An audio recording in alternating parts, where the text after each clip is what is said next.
Have Elizabeth Milner on now, our in-court reporter for all aspects of the Diddy trial. She's been there every single day, including the testimony today of Brianna Bangol in the cross-examination, I should say. Elizabeth, it's good to see you.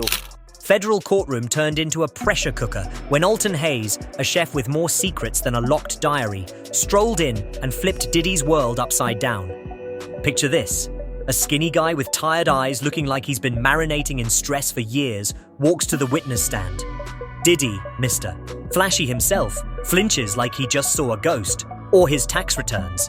A crease deeper than the Grand Canyon carves into his forehead. Alton, once just a kitchen grunt, is now the grenade pin nobody saw coming. Ready for the tea? Let's spill it. This isn't just a trial, it's a blockbuster horror flick, and Alton's the reluctant hero who stumbled into the villain's lair. He's no snitch out for fame.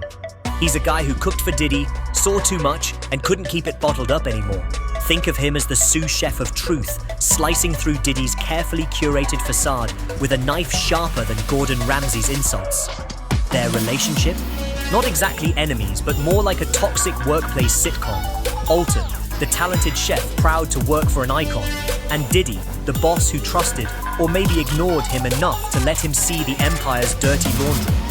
Spoiler alert, that laundry includes freezers that aren't for food, basements hiding nightmares, and a vibe so creepy it'd make Stephen King take notes.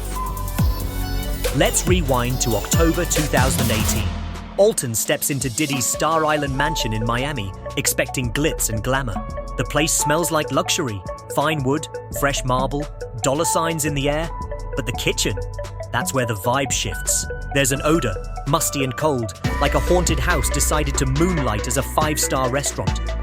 Alton's nose twitches. What's that? He wonders, eyeing massive freezers that look like they could store a T-Rex. These aren't your grandma's icebox for leftover lasagna. They're gleaming metal beasts built for something bigger. Diddy swaggers in, all smiles, but his eyes are colder than a polar bear's toenails. "Welcome, Chef Hayes," he says, voice dripping with charm and a side of menace. "Run this kitchen, don't disappoint me." Alton nods, thinking, "Cool, I'll whip up some Michelin star meals." But oh honey, he's about to cook up a storm of secrets instead. Fast forward to early 2019. It's 2 a.m. and an unmarked truck creeps into the service driveway like it's auditioning for a heist movie. A shady manager whispers, "Special deliveries, Alton. Put 'em in the freezers, no questions." Alton's no rookie. He's cooked for rich folks before, but this feels wrong, like finding a hair in your soup and realizing it's not human. The packages? Big, brown, opaque, and, get this, warm. Warm packages in a deep freeze? That's like storing hot coffee in an igloo. Alton's gut screams, "This ain't right." But he does his job, sweat trickling down his back. The manager adds, "If anything leaks, take it to the incinerator out back. You, alone, nobody sees." Incinerator? For a private mansion? That's not for burning pizza crusts. That's some Breaking Bad level sketchiness. Let's pause for a hot second. Imagine you're Alton. You're a chef, not Sherlock Holmes. You're used to chopping onions, not uncovering conspiracies. But every time you touch those warm packages, your spidey senses tingle. You try to rationalize it. Maybe it's some fancy rich person food prep? Caviar that needs a sauna? But deep down, you know it's not that. It's like finding a low battery warning on a smoke detector in a house on fire. And the incinerator? It's industrial-sized, built for secrets, not scraps. Alton starts noticing other red flags. Trucks hauling hazardous waste, guys in hazmat suits cleaning the freezers monthly, barking, "Don't touch, hygiene protocol." Hygiene in a freezer that smells like a cursed crypt? Sure, Jan. As years pass, Alton's stuck in this shadow world, cooking for Diddy's debauched parties, where Hollywood's elite act like they're in a Wolf of Wall Street reboot. He serves up lobster for Leonardo DiCaprio during high-stakes poker games in 2012, overhearing Diddy's harsh laughter and veiled threats about special services for his powerful guests. One night in late 2015, Alton's cleaning up post-party when he catches Diddy on the phone, voiced like a venomous snake. "Keep your mouth shut, or I'll show you what happens when you cross me." Alton freezes, not in the creepy freezer, but in fear. Who's Diddy threatening? A business partner? A rival? The pizza guy who got the order wrong? The coldness in Diddy's tone screams, this man's not just a music mogul, he's a menace. Now, let's talk about the abuse. Buckle up, because this is where it gets heartbreaking. Around early 2016, Cassie Ventura, Diddy's girlfriend, starts showing up with bruises. Not "I bumped into a door" bruises, but dark, ugly marks on her arms, a swollen gash on her forehead, eyes swollen from crying. Alton sees her hiding in the kitchen, trying to cover her injuries like she's auditioning for a role in a tragedy. One night in March 2016, he's prepping dinner when screams pierce the air. Cassie's voice, raw and desperate. "Diddy, please stop, I beg you."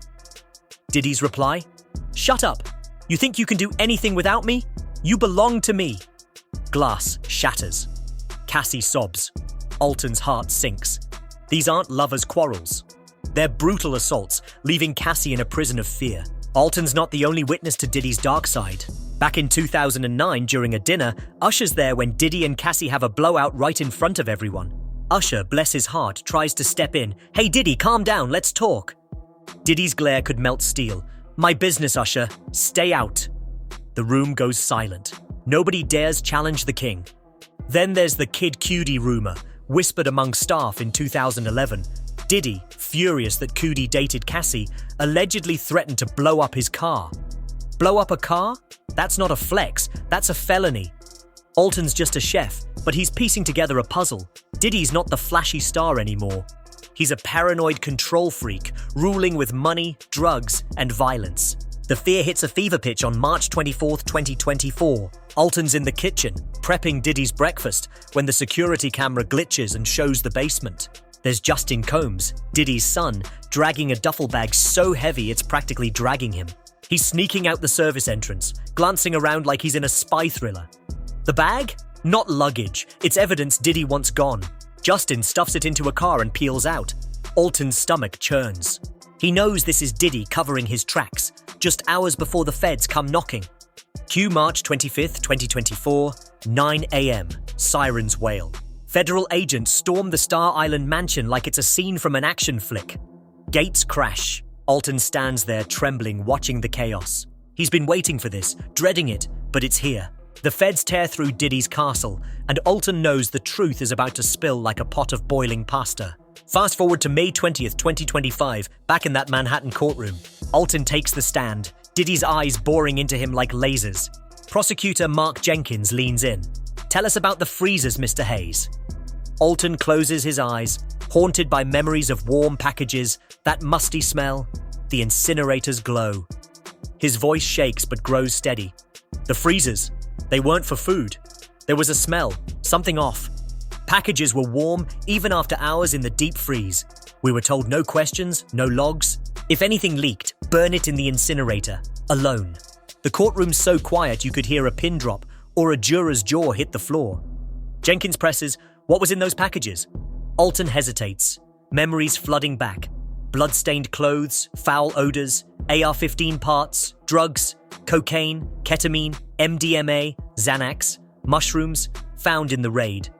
The prosecutor flashes photos on a screen and gasps ripple through the room. Alton's voice cracks.